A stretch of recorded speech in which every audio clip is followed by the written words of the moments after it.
யாவருக்கும் ஆண்டவராகிய இயேசு கிறிஸ்து நாமத்தினாலே விசுவாச ஜெபாலயம் மற்றும் ஜீசஸ் மிஷன் 2000 சார்பாக மீண்டுமாக இருப்பதில் மிகவும் மகிழ்ச்சி அடைகிறேன். நாம் யாருமாய் சேர்ந்து ஜெபித்து ஆராதிக்குவங்களாம். தேவன் நம்மோடு இருப்பார். கிருபையில நல்ல ஆண்டவரே, மை ஸ்தோத்திரிக்கிற தகப்பனே, மை துதிக்கிறப்பா. ஆண்டவரே ஸ்தோத்திர ராஜா, இந்த ஆராதனை வேலைக்காக நாங்கள் நன்றி செலுத்துகிறோம். மகிமையுள்ள தெய்வமே, மை ஸ்தோத்திரிக்கிறோம் தகப்பனே, துதிக்கிறப்பா. இந்த சின்னத்தை எனக்கென்று ஏற்படுத்தினேன், இவர்களின் துதியை சொல்லி வருவார்கள் என்று சொல்லி ஆவலோடு எதிர்பார்க்கிற எங்கள் அன்பு தெய்வமே, அப்பா நாங்கள் உண்மையாய் மை துதிக்க ஆண்டவரே, அப்பா ஸ்தோத்திர ஆண்டவரே, ஓ தேவன் ஆவியாய் இருக்கிறார். அவரை தொழுது கொள்ளுகிறவர்கள் ஆவியோடு தொழுது கொள்ள ஆண்டவரே எங்களுக்கு உதவி செய்யும்படியாய் நாங்கள் செபிக்கிறோம். ஆண்டவரே, நாங்கள் ஆவியோடு உண்மையோடு உம்மை பாடி துதித்து ஆராதித்து இந்த சத்திய வசனத்தை கேட்பதற்கு இந்த நாளிலே எங்களை தகுதிப்படுத்தினதற்காய் நாங்கள் நன்றி செலுத்துகிறோம்ப்பா. ஆண்டவரே, இந்த ஆராதனையின் ஆண்டவரே அப்பா ஆண்டவரே ஸ்தோத்திர தகப்பனே, ஆரம்பம் முதல் முடிவு வரையில தெய்வீக பிரசன்ன ஒவ்வொருவரையும் அனல் மூட்டி எழுப்பும்படியாய் நாங்கள் செபிக்கிற தகப்பனே, சேஷமாய் பாடல் பகுதியில உங்க பிரசன்ன இறங்கி வரும்படியாய் செபிக்கிறோம் தகப்பனே. ஸ்தோத்திர ஆராதனை வேளையில ஆண்டவரே, நாங்கள் ஆண்டவரே உம்மை ஆராதிக்கும் பொழுது கோடான கோடி தூதர்கள் இறங்கி வந்து எங்களோடு கூட ஆராதிப்பதற்கு தேவன் உதவி செய்தருளும்படியாய் நாங்கள் செபிக்கிற தகப்பனே. தொடர்ந்து ஆண்டவரே சங்கீத பகுதியை உங்க கரத்துல ஒப்பு கொடுக்கிறோம் ஆண்டவரே. எல்லாவற்றிற்கும் மேலாக உங்களுடைய வார்த்தைக்காக நாங்கள் செபிக்கிறோம்ப்பா. உங்களுடைய வல்லமையுள்ள வார்த்தை, உங்களுடைய பலனுள்ள வார்த்தை, ஜீவனுள்ள வார்த்தை எங்களை கடந்து எங்களை நோக்கி கடந்து வரும்படியாக பேசுகிற தாசனை வல்லமையாய் பயன்படுத்தும்படியாக நாங்கள் செபிக்கிற தகப்பனே.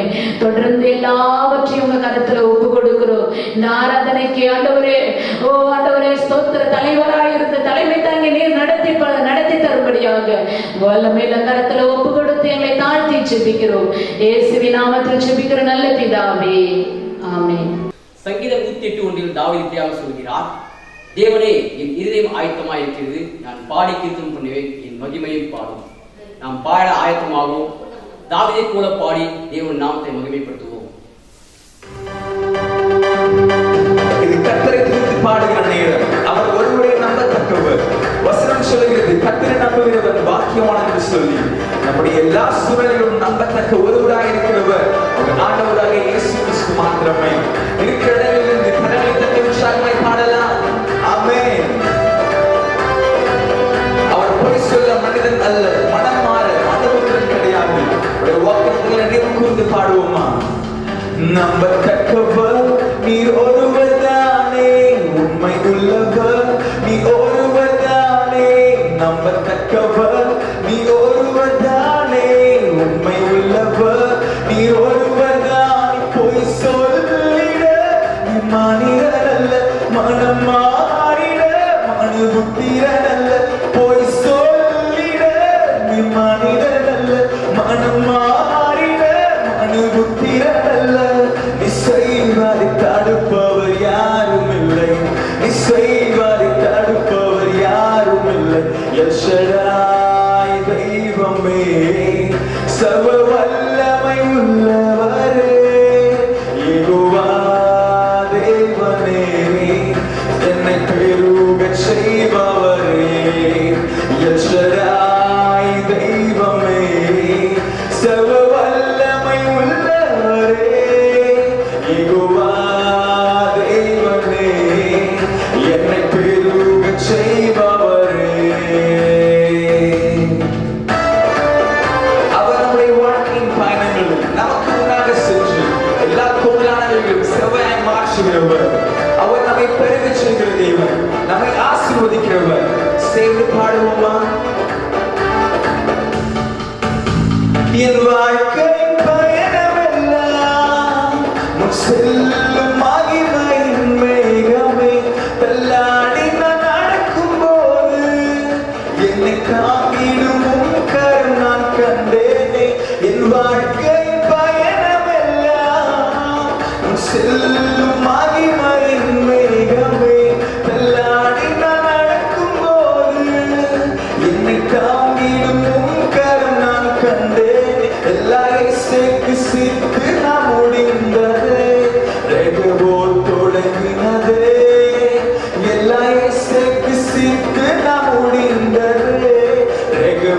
தொடங்கினதே எல் ஷடாய் தெய்வமே, சர்வ வல்லமை உள்ளவரே, யெகோவா தேவனே, என்னை பெருகச் செய்பவரை சேர்த்து எல் ஷடாய் தெய்வமே, சர்வ வல்லமை உள்ளவரே, யெகோவா தேவனே, என்னை பெருகச் செய்பவரே, நம்பத்தக்கவர் நீர் ஒருவர் தானே, உண்மை உள்ளவர் நீர் ஒருவர் தானே, நம்பத்தக்கவர் நீர் ஒருவர் தானே, உண்மை உள்ளவர் நீர் ஒருவர் தானே.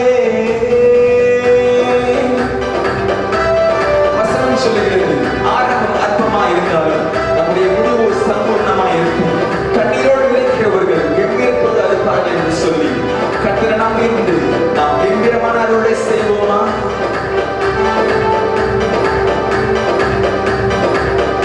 அற்பமான ஆரம்பத்தை சம்பூரணமாய் மாற்றினீ, நற்கண்ணீரோடு விளைத்ததெல்லாம் கம்பீரமாய் அறுக்கச் செய்து, அற்பமான ஆரம்பத்தை சம்பூரணமாய் மாற்றினீ, நற்கண்ணீரோடு விளைத்ததெல்லாம் கம்பீரமாய் அறுக்கச் செய்து, எந்த குறைவெல்லாம் நிறைவாக்கி வறட்சியை செழிப்பாக்கி வாழ்நாளெல்லாம் போஷித்து, எந்த குறைவெல்லாம் நிறைவாக்கி வறட்சியை செழிப்பாக்கி வாழ்நாளெல்லாம் போஷித்து, எல் ஷடாய் தெய்வமே, சர்வ வல்லமை உள்ளவரே, யெகோவா தேவனே, என்னை பெருகச் செய்பவரே,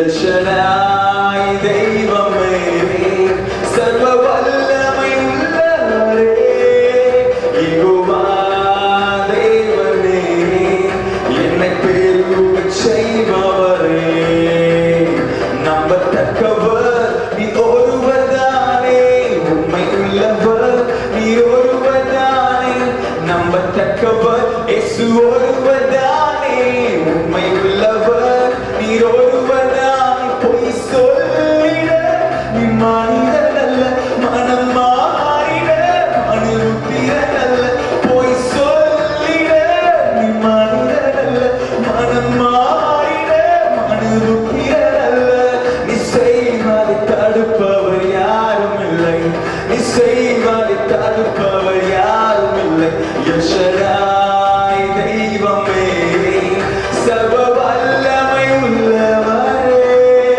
யெகோவா தேவனே, என்னை பெருகச் செய்பவரே, எல் ஷடாய் தெய்வமே, சர்வ வல்லமை உள்ளவரே, யெகோவா தேவனே, என்னை பெருகச் செய்பவரே.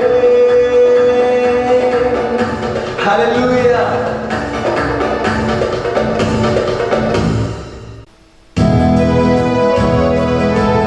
யாக்கோபின் தேவனை தன் துணையாக கொண்டிருந்து தன் தேவனாகிய கர்த்தர் மேல் நம்பிக்கையா இருக்கிறவர் பாக்கியவான். அன்றைக்கு ரூத் கர்த்தரை நம்பி வந்தாங்க. ஆண்டவர் இஸ்ரவேலின் தேவனாகிய சேனைகள் கர்த்தருடைய செட்டை நிழலில் வந்த அந்த மகளை கர்த்தர் உயர்த்தி ஆசீர்வதித்தார். இன்றைக்கும் ஆண்டவரை நம்பி வந்திருக்கிற மகனே மகளே, ஆண்டவரை ஒருபோதும் கைவிட மாட்டார். அழைத்த தேவன் உண்மை உள்ளவர், முடிவு பரியந்த நடத்த அவர் போதுமானவர். பிரியமானவர்களே, அவரை நம்பி நாம் ஆராதிப்போம் விசுவாசத்தோடு. நம்பி வந்தேனே சரியானா, நம்பி வந்தேனே, நம்பி வந்தேனே சரியானா, நம்பி வந்தேனே, திவ்ய சரணம்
நம்மை கைவிட மாட்டார்.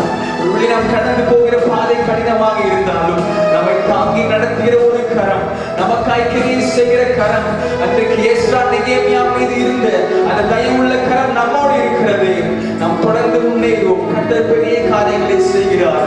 நம்முடைய வாழ்க்கையை அவருடைய கரத்தில் ஒப்புக் கொடுத்தவர்களாக சொல்லுவோம், ஆண்டவரே நாங்கள் உண்மையை நம்பி இருக்கிறோம், உண்மையை நாங்கள் விசுவாசிக்கிறோம் என்று சொல்லி. ஆமென்.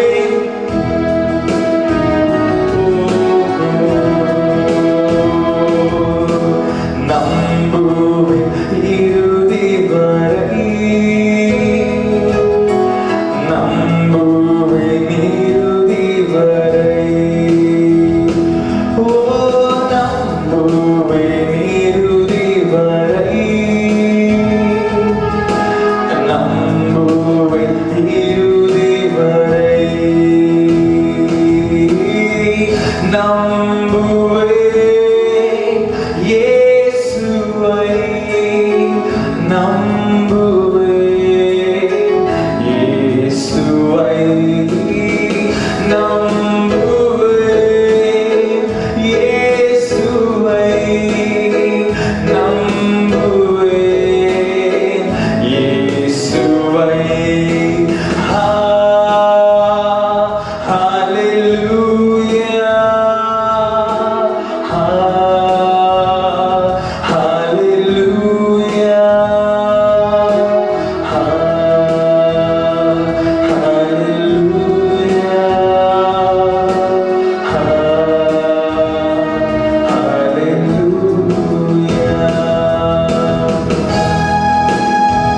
உம்மை நம்பியிருக்கிற அந்த ஸ்லாக்கியத்தை எங்களுக்கு தாங்க ஆண்டவரே. தகப்பனே, அவர் என்னை கொன்று போட்டாலும் நான் அவர் மீது நம்பிக்கையா இருப்பேன் என்று சொல்லி அன்றைக்கு யோபு சொன்னது போல நாங்களுடைய பிள்ளைகளுடைய காலத்தில் நம்பிக்கையோடு வருகிறோம். தகப்பனே, நீங்க நடத்துங்க ஆண்டவரே. உங்க சித்தனுடைய வாழ்க்கை நிறைவேறட்டும் தகப்பனே. ஆனால் நீங்க எங்களோடு இருப்பீராக, நீர் எங்களை நடத்துவீராகப்பா. இந்த ஆராதனை முழுவதும் உங்களுடைய பிரசன்னம் எங்களோடு நடத்தும்படியாய் நாங்கள் செபிக்கிறோம். எங்கள் ஒவ்வொருவரோடு பேசும்படியாய் நாங்கள் செபிக்கிறோம். விடுதலை கொடுக்கும்படியாய் நாங்கள் செபிக்கிறோம். தொடர் நாமம் படட்டும். இயேசுவின் நாமத்தில் செபிக்கிறோம் நல்ல பிதாவே, ஆமென். கர்த்தர் நம்மை ஆசீர்வதிப்பாராக.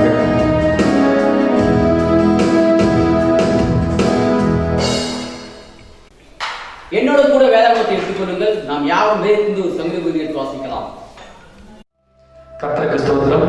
வாசிப்பதற்காக தெரிந்து கொள்ளப்பட்ட சங்கீத பகுதி 115ஆம் சங்கீதம். யாவரும் வாசிக்கலாம். எங்களுக்கு அல்ல கர்த்தாவே, எங்களுக்கு அல்ல, உமது கிருபை நிமித்தமும் உமது சத்தியத்தின் நிமித்தமும் உம்முடைய நாமத்திற்கு மகிமை வர பண்ணும். அவர்களுடைய தேவன் இப்பொழுது எங்கே என்று புறஜாதிகள் சொல்வானேன். நம்முடைய தேவன் பரலோகத்தில் இருக்கிறார், தமக்கு சித்தமான யாவையும் செய்கிறார். அவர்களுடைய விக்கிரகங்கள் வெள்ளியும் பொன்னும் மனுஷருடைய கைவேலையுமாய் இருக்கிறது. அவைகளுக்கு வாயிருந்தும் பேசாது, அவைகளுக்கு கண்கள் இருந்தும் காணாது, அவைகளுக்கு காதுகள் இருந்தும் கேளாது, அவைகளுக்கு மூக்கிருந்தும் முகராது, அவைகளுக்கு கைகள் இருந்தும் தொடாது, அவைகளுக்கு கால்கள் இருந்தும் நடவாது, தங்கள் தொண்டையால் சத்தமிடவும் மாட்டாது.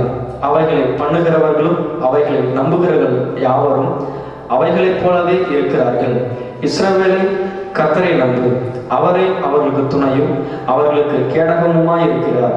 ஆரோன் குடும்பத்தாரே, கர்த்தரை நம்புங்கள், அவரே அவர்களுக்கு துணையும் அவர்களுக்கு கேடகமுமாய் இருக்கிறார். கர்த்தருக்கு பயப்படுகிறவர்களே, கர்த்தரை நம்புங்கள், அவரே அவர்களுக்கு துணையும் அவர்களுக்கு கேடகமுமாய் இருக்கிறார்.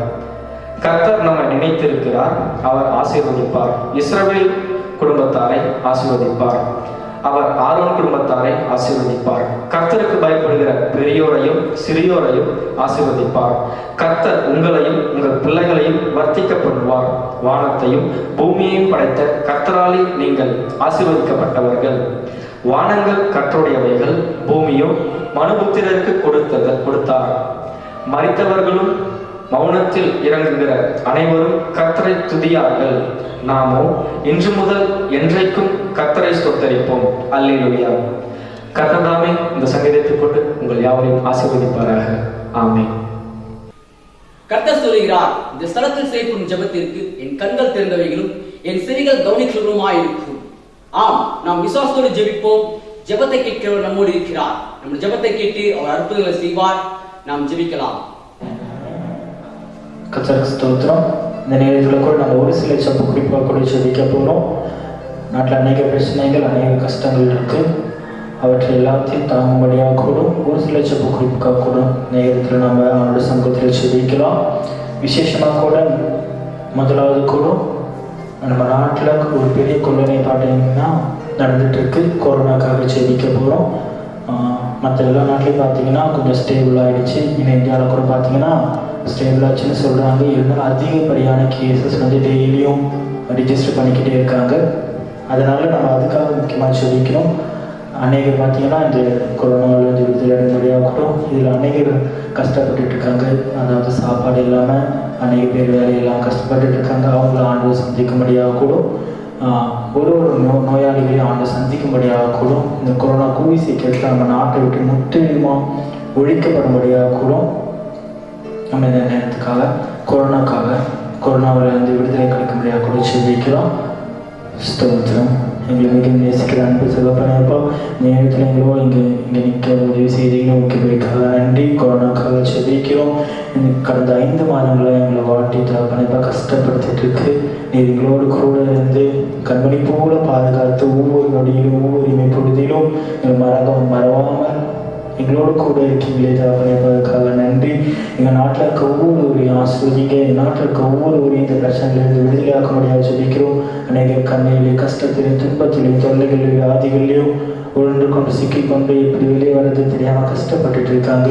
பரமபிதாவை நீர் அவரோடு கூட இருக்க முடியாது ஜெபிக்கிறோம். அது மட்டும் இல்லாமல் அநேகர் கிழமை வேலை இருந்திருக்காங்க. அநேகர் கஷ்டத்தில் இருக்க உணவு கூட சாப்பிட முடியாத கஷ்டத்தில் அநேகர் வேலையிலிருந்து காணப்படுறாங்க. ஒவ்வொருவரையும் தொடும்படியாக ஜெபிக்கிறோம். எங்கள் கர்த்தாவை எங்களோடு கூட இருந்து எங்களை வழிநடத்துகிறீங்க அன்பு பிதாவை எங்களோடு கூட இருக்கீங்களேப்பா. ஒவ்வொருவரையும் தொடும்படியாக ஜெபிக்கிறீங்க. எங்களோடு கூட இருக்கிறபடியாக தப்பனைப்பா அது போல எல்லோரோட கூட இருந்து எல்லாருக்காகவும் தப்பனையாப்பா நீர் பரிந்து பேசுகிறதா இருக்கிறது. அந்த கிருபைக்காக நன்றி. நீர் எங்களோடு கூட இருங்க. கூடிய சீக்கிரத்தில் முற்றிலுமாக அழிக்கப்பட உதவி செய்ய முடியாது ஜெபிக்கிறோம் தப்பனையப்பா. அது மட்டும் இல்லாமல் தப்பனையப்பா உலக நாடுகள் எல்லாவற்றிலையும் தப்பனையப்பா இந்த கொரோனாவை எடுத்து போட முடியாது ஒரு சுமூகமான ஒரு நிலை கட்டளையிட முடியாது ஜெபிக்கிறோம். நாட்டில் ரொம்ப பொருளாதார வீழ்ச்சி அடைஞ்சிருச்சு. இந்த பொருளாதார வீழ்ச்சி கூடி சீக்கிரத்தில் ஆண்டு திரும்பியும் ஸ்டேபிளான பொசிஷனுக்கு கொண்டு வர உதவி செய்ய முடியாது ஜெபிக்கிறோம் தப்பனைப்பா. இந்த ஜபத்தை கேட்டு பதில் கொடுத்தீங்க. அதுக்காக நன்றி. மாத்திரம் உயர்த்திக்கிறோம். இயேசுவை ஜெபிக்கிறோம். சொல்லுங்க நல்ல பிதாவே. ஸ்தோத்திரம் ஸ்தோத்திரம் ஸ்தோத்திரம். அடுத்ததாக கூட இந்த கொரோனாவால் நிறைய பேர் பார்த்தீங்கன்னா உயிரிழந்திருக்காங்க. அதுக்கு தடுத்து நிறுத்திருக்க ஒவ்வொரு ஊழியர்களுக்காக ஜெபிக்க போகிறோம். விசேஷமாக கூட நிறைய பேர் பார்த்தீங்கன்னா கண்ணீர் கஷ்டத்தையும் அவங்களோட உயிரை கூட பாரமாக பார்க்காம மற்றவங்களுக்காக உதவி செஞ்சுட்டு இருக்காங்க. அதனால் அந்த செவிலியர்களுக்காக, மருத்துவர்களுக்காக, துப்புரவு பணியாளர்களுக்காக, காவலர்களுக்காக அதுக்காக ஜெபிக்க போகிறோம். இன்னொரு ஜெபம் என்னென்னா நாடு முழுவதும் பார்த்தீங்கன்னா கொஞ்சம் கொஞ்சமாக சர்ச்சஸ்லாம் ஓப்பன் பண்ணலாம் சொல்லிட்டாங்க. இருந்தால் கூட இந்த சண்டேஸில் பார்த்தீங்கன்னா ஃபுல் லாக்டவுன் போட சொல்லியிருக்காங்க. கூடிய சீக்கிரத்தில் இந்த ஃபுல் லாக்டவுனை எடுத்து சுமூகமான ஒரு நிலையை ஆண்டு கொடுக்கும்படியாக கூட அதனால் ஜெபிக்கலாம். கர்நாடகாவில் ஃபுல் லாக்டவுன் எடுக்க சொல்லிட்டாங்க. அது மாதிரி கூடிய சீக்கிரத்தில் தமிழ்நாட்டிலையும் நடக்கும்படியாக கூட உலகம் முழுவதும் ஒரு சுமூகமான சூழ்நிலை ஆண்டு கொடுக்கும்படியாக கூட இதுக்காக உழைத்து கொண்டிருக்க ஒவ்வொருவரையும் ஆண்டு தூங்கும்படியாக கூட ஜெபிக்கலாம். ஸ்தோத்திரம் ஸ்தோத்திரம் ஸ்தோத்திரம் ஸ்தோத்திரம். தகப்பனேப்பா எங்களோட கூட இருந்து இந்த ஜெப குறிப்புக்காக நன்றி தகப்பனேப்பா. தகப்பனேப்பா இந்த கொரோனா சுச்சுவேஷனில் கஷ்டப்பட்டு உழைச்சிட்டு இருக்க ஒவ்வொருவருக்காக நாங்கள் ஜெபிக்கிறோம். நீர் அவங்க கண்மணி போல பாதுகாத்துக் கொள்ளுங்க. மருத்துவர்களுக்காக ஜெபிக்கிறோம். செவிலியர்களுக்காக ஜெபிக்கிறோம். தகப்பனேப்பா காவலர்களுக்காக ஜெபிக்கிறோம். ஒவ்வொருவரையும் நீர் பொருட்படுத்த முடியாது ஜெபிக்கிறோம். நீர் அவரோடு கூட இருந்த அவர் தேவையை சந்திங்க. அவர் உயிரையே பாதுகாத்துக் கொள்ள முடியாது ஜெபிக்கிறோம். மற்றவங்களுக்காக தகப்பனேப்பா கஷ்டப்படுற ஒரு வாழ்க்கையை அவங்களுக்கு கொடுத்துருக்கீங்களே தகப்பனேப்பா இன்னும் அதிகமாக வளர உதவி செய்ய முடியாது. அவங்க இன்னும் அதிகமாக தகப்பனேப்பா அவருடைய அன்பில் நிலை பெற்றிருக்க முடியாது ஜெபிக்கிறீங்க. பிதாவே அவரோடு கூட இருந்து தகப்பனேப்பா. அது மட்டும் இல்லாமல் இந்த உலகம் முழுவதும் கூடி சீக்கிரமாக சபைகள் திறக்கப்பட உதவி செய்ய முடியாது சொல்லிக்கிற கர்த்தாவே எங்களோடு கூட இருங்க. கூடிய சீக்கிரத்தில் ஞாயிற்றுக்கிழமைகள் உலகம் ஆறுதல் நடக்க நிறைய சுமூகமான சூழ்நிலையை மாற்ற முடியாது சொல்லிக்கிறேன். கடைசி காலமாக இருக்கு. இந்த கடைசி காலத்தில் தகப்பனேப்பா ஒவ்வொருவரும் தகப்பனேப்பா இந்த சபை கூடியவர்களை விட்டுறாத வரைக்கும் இந்த அன்பு அதிகமாக பற்றி கொள்ளத்தக்கதான ஒரு சூழ்நிலையை மாற்ற முடியாது சொல்லிக்கிறோம். நீரை தகப்பனேப்பா எங்களோடு கூட இருக்கேன். நன்றி. இந்த ஜெப குறிப்பு கேட்டீங்க அதுக்கு போய்க்காக நன்றி தகப்பனேப்பா. ஸ்தோத்திரம் ஸ்தோத்திரம் ஸ்தோத்திரம் ஸ்தோத்திரம். அடுத்ததாக கூட நம்ம சபைக்காக செபிக்க போகிறோம். சபை பிரயாசத்தில் பார்த்தீங்கன்னா இந்த ஒரு நல்ல ஒரு இடம் வாங்கி நல்ல ஒரு விஸ்தாரமான ஒரு ஆலயம் கட்டணும் அப்படின்னு ரொம்ப நாளாக செபிச்சுட்டு இருக்கோம். இந்த தேவைகளுக்காக செபிக்க போகிறோம். சபையோட நிறைய தேவைகள் இருக்குது, முடிக்கப்படாத தேவைகள் இருக்குது. அது எல்லாத்தையும் ஆண்டு கூடிய சீக்கிரத்தில் நடத்த முடியாது செபிக்க போகிறோம். சின்ன சின்ன தேவைகள் பிஏ சிஸ்டம் வாகனம் வசதிக்காக செபிக்க போகிறோம். இன்னொரு விஷயம் என்னென்னா ஊழியத்துக்காக செபிக்க போகிறோம். ஊழியங்கள்லாம் இந்த கொரோனாவால் நின்று போயிட்டுருக்கு. திரும்பி தொடரும்படியாக கூட இந்த ஊழியங்களுக்காக செபிக்க போகிறோம். ஸ்தோத்திரம் ஸ்தோத்திரம் ஸ்தோத்திரம் ஸ்தோத்திரம். தகப்பனேப்பா, நீங்கள் சபைக்காக செபிக்கிறோம். நீங்கள் சபையை ஆசீர்வதிங்க, சபையோட தேவைகளை சந்திங்க. விசேஷமாக கூடி சீக்கிரத்தில் நாங்கள் அன்னைக்கு நாள் பிரயாசப்பட்டு உங்களுடைய சமூகத்தில் செபிச்சுட்டு இருக்கோம். தகப்பனேப்பா, உங்களுடைய சித்தத்தின்படி நடக்க தகப்பனேப்பா அந்த இடங்களுக்கு கிடைக்க உதவி செய்ய முடியாது செபிக்கிறோம். உங்களுடைய சித்தம் எதுவாக இருக்கோ அது நடந்து தகப்பனேப்பா அந்த இடம் உங்களுக்கு பிரயோஜனமாக பயன்படுத்தத்தக்கதான ஒரு நல்லதொரு வாக்கு கொடுக்க முடியாது செபிக்கிறோம். தகப்பனேப்பா அதுக்கு தேவையான பண தேவைகள், பொருள் தேவைகள் எல்லாவற்றையும் சந்திக்கு தகப்பனேப்பா. அது மட்டும் இல்லாமல் தகப்பனேப்பா இந்த சபையில் அநேக தேவைகள் இருக்குது. நல்லதொரு வாகன வசதி வேணும் தகப்பனேப்பா. இந்த சபையை நல்லா எக்ஸ்டெண்ட் பண்ணால் அதுக்கு தேவையான பண தேவைகள், பொருள் தேவைகள் எல்லாத்தையும் தகப்பனேப்பா கொடுக்க முடியாது செபிக்கிறோம். தாங்குகிற கரங்களை தாங்க, கொடுக்கிற கரங்களை தாங்க, நிறைய வாழ்வு பிள்ளைகளை எழுப்ப முடியாது செபிக்கிறோம். தகப்பனேப்பா நீரே அவருக்கு சபைகளுக்கு சாட்சிகளாக தூண்களாக விளங்க நீரை கொடுக்க முடியாது செபிக்கிறோம். தகப்பனேப்பா அது மட்டும் இல்லாமல் தகப்பனேப்பா கூடிய சீக்கிரத்தில் இது எல்லா தேவையும் நீங்கள் சந்தித்து பதில் கொடுப்பீங்கிற விசுவாசத்தோடு நாங்கள் செபிக்கிறோம். எங்களோடு கூட இந்த சட்டத்தை கேட்டு கண்டி தகப்பனேப்பா. ஸ்தோத்திரம் ஸ்தோத்திரம் ஸ்தோத்திரம் ஸ்தோத்திரம். அடுத்ததாக கூட இன்னொரு செபங்களுக்காக செபிக்கலாம். நம்முடைய விசுவாசிகளுக்காக செபிக்க போகிறோம். அதாவது இந்த நேரத்தில் அநேக நம்முடைய விசுவாசிகளை பார்த்தீங்கன்னா கண்ணீரில், கஷ்டத்தில், பண தேவைகளில் நிறைய கஷ்டத்தில் இருந்துருக்காங்க. ஏன்னா வேலை சரியாக கிடைக்கல. நிறைய பேருக்கு பார்த்தீங்கன்னா சாப்பாடுக்கும் கஷ்டமாக நிறைய பேர் இருக்காங்க. அவங்களுக்காக செபிக்க போகிறோம். அப்புறம் இன்னொரு செப்பு குறிப்பு என்னென்னா, நம்ம சபையில் நிறைய பேர் கல்யாணம் ஆகாமல் இருக்காங்க, வீடு கட்ட முடியாமல் இருக்காங்க, வேலையை இழந்திருக்காங்க. எல்லாவற்றையும் ஆண்டு இந்த நாட்கள் கொடுக்கும்படியாக கூட செபிக்க போகிறோம். அது மட்டும் இல்லாமல் இன்னொரு முக்கியமான ஜெபங்களுக்காக செபிக்கலாம். அதாவது நம்ம நாட்டில் பார்த்தீங்கன்னா இப்போ சமீப காலமாக நிறைய இந்த வாலிபல் மத்தியில் பிரச்சனை நடந்துருக்கு. அதாவது ஒரு சின்ன குழந்தை கூட பார்க்காம நிறைய பேர் ரொம்ப கொடூரமாக பண்ணிட்டு இருக்காங்க. இந்த பிரச்சனை எல்லாத்தையும் அவரோட பார்க்கிறவராக இருக்கிறாரு. அதனால் ஒவ்வொரு நாட்டில் இருக்க ஒவ்வொரு வாலிபல் மத்தியிலும் அவர்கள் பேசும்படியாக கூட இந்த நேரத்தில் கூட நம்ம செபிக்கலாம். ஸ்தோத்திரம் ஸ்தோத்திரம் ஸ்தோத்திரம் ஸ்தோத்திரம். தகப்பனேப்பா என்னுடைய விசுவாசிகளுக்காக செபிக்கிறோம். விசுவாசிகளோடு கூட இருங்க, அவருடைய தேவைகளை சந்திங்க. நீரே அவருடைய தேவைகளை சந்தித்து ஒவ்வொரு தேவைக்கு பதில் கொடுத்த கிருபைகளுக்காக நன்றி. நீரே தகப்பனேப்பா நாமத்தால் நீங்கள் இதை கேட்டாலும் அதை நான் செய்வேன் என்று சொல்லி தகப்பனேப்பா அதன்படி ஒவ்வொரு கேட்கிறவரையும் தகப்பனேப்பா காத்துக்கொள்ள முடியாது செபிக்கிறோம். பண தேவைகளை காத்துக்கொள்ளுங்க, பொருள் தேவைகளை காத்துக்கொள்ளுங்க. கத்தாவே நம்முடைய அன்பு அதிகமாக ஒவ்வொரு மத்தியில் போய் செய்ய முடியாது செபிக்கிறோம். தகப்பனேப்பா இந்த சூழ்நிலையில் சபை கூடுவதை விட்டுடாதபடிக்கு ஏன்னா தூரத்தில் இருக்கும் தகப்பனேப்பா நம்முடைய சபையோடு அண்டிக் கொண்டு இருக்க ஒரு கிருபையான காலத்தை கொடுக்க முடியாது ஜெபிக்கிறோம். இது ஒவ்வொரு விசுவாசிகளோட கூட இருந்து பலப்படுத்த முடியாது ஜெபிக்கிறோம். நல்லது ஒவ்வொரு விசுவாசிகளோட தேவைகளை சந்திக்க முடியாது ஜெபிக்கிறோம். தகப்பனேப்பா நிறைய அநேக வாலிபர்களை எழுப்ப முடியாது ஜெபிக்கிறோம். நிறைய தேவைகளை நீரே தகப்பனேப்பா உங்களுடைய நாமத்தாலே தர முடியாது ஜெபிக்கிறோம். அது மட்டும் இல்லாமல் கல்யாண தேவைகளை சந்திக்க முடியாது ஜெபிக்கிறோம். நிறைய பேர் வீடு கட்டுட்டு இருக்காங்க, அந்த தேவைகளுக்காக ஜெபிக்கிறோம். ஒவ்வொரு தேவையிலையும் அவருடைய எண்ணங்களையும் தகப்பனேப்பா நிறைவேற்ற முடியாது ஜெபிக்கிறோம். அது மட்டும் இல்லாமல் தகப்பனேப்பா எங்களுடைய தேசத்தில் இருக்க வாலிபர்களுக்காக ஜெபிக்கிறோம். ஒரு விஷயத்தை தகப்பனேப்பா எங்களுக்காக அவங்களை கண்டோக்கும்படியாக செபிக்கிறோம். அநேக பாவங்களை உணர்ந்து கொண்டு தகப்பனேப்பா சின்ன குழந்தைன்னு கூட பார்க்காம கஷ்டப்பட்டு தகப்பனேப்பா கொடூரமான ஒரு சூழ்நிலை தகப்பனேப்பா உருவாயிட்டு இருக்கு. இந்த நாட்டில் நீர் எங்களோட கூட இருக்க கண்மணி போல எங்களோட குழந்தைகள்லாம் பாதுகாத்து எங்கள் விசுவாசிகளோட குழந்தைகளாம் பாதுகாத்திருக்கீங்களே அதுக்காக நன்றி. அது மட்டும் இல்லாமல் இந்த தேசத்திற்கு ஒவ்வொரு வாழ்வுகளையும் தொடும்படியாக கூட இந்த பிரச்சனை இது நடக்காதபடிக்கு ஒவ்வொரு எனக்கும் கிடைக்க உதவி செய்ய முடியாது ஜெபிக்கிறோம். எங்களோட கூட இருந்து தகப்பனேப்பா இந்த ஒவ்வொரு ஜெபங்களுக்கும் பதிலை குறித்து நான் கேட்கிறது தகப்பனேப்பா கொடுத்த கேள்விகளுக்கு நன்றி. மாத்திரம் வைத்துக்கிறோம். இயேசுவின் மூலம் ஜெபிக்கிறோம் ஜீவனோட நல்ல பிதாவே, ஆமென்.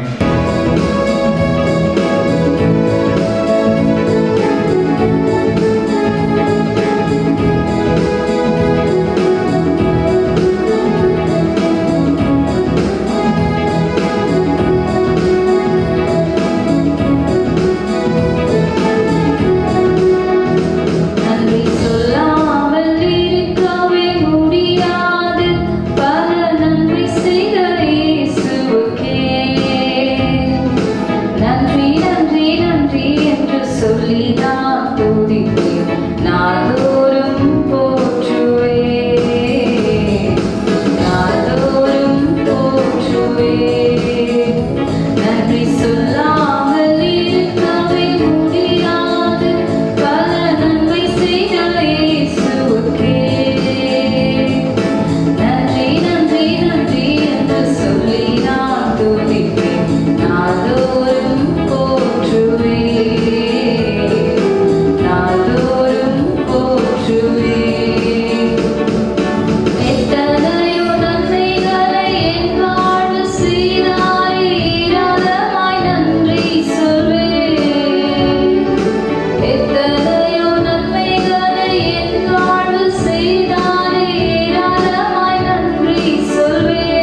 வார்த்தை தான் நாம் இப்போ கேட்க போகிறோம்.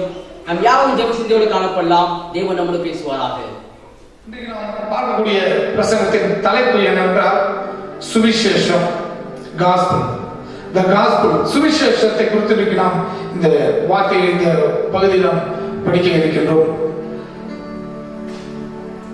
இந்த ரோமருக்கு எழுதின நிருபத்தை அப்போஸ்தலனாகிய பவுல் ரோமாபுரியில் உள்ள சபைகளுக்கு அவர் எழுதுகிறார்.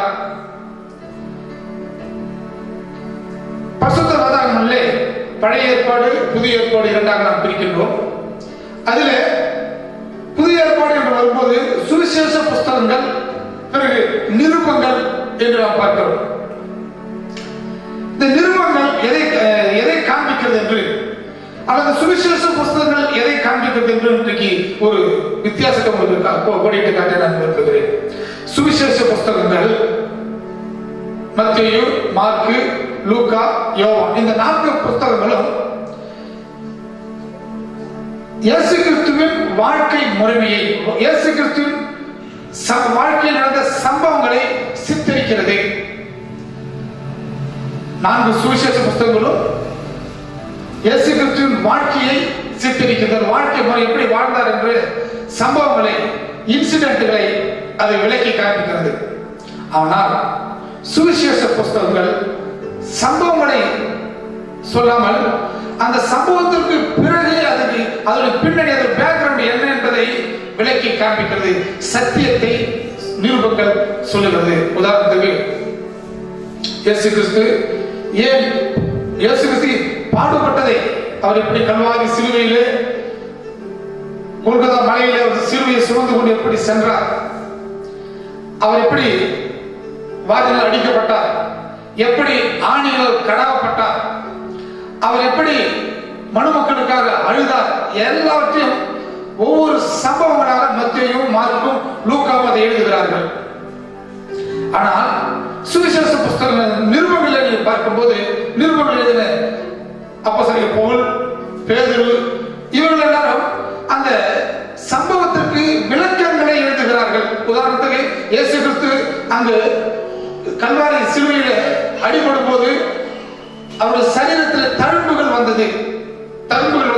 அவர் வாரில் அடிக்கப்பட்ட போது ரத்தம், சரீரத்தின் ரத்தம், சரீரம் பிக்கப்பட்டதாகவும் ரத்தம் வடிந்ததாகவும் பார்க்கிறோம்.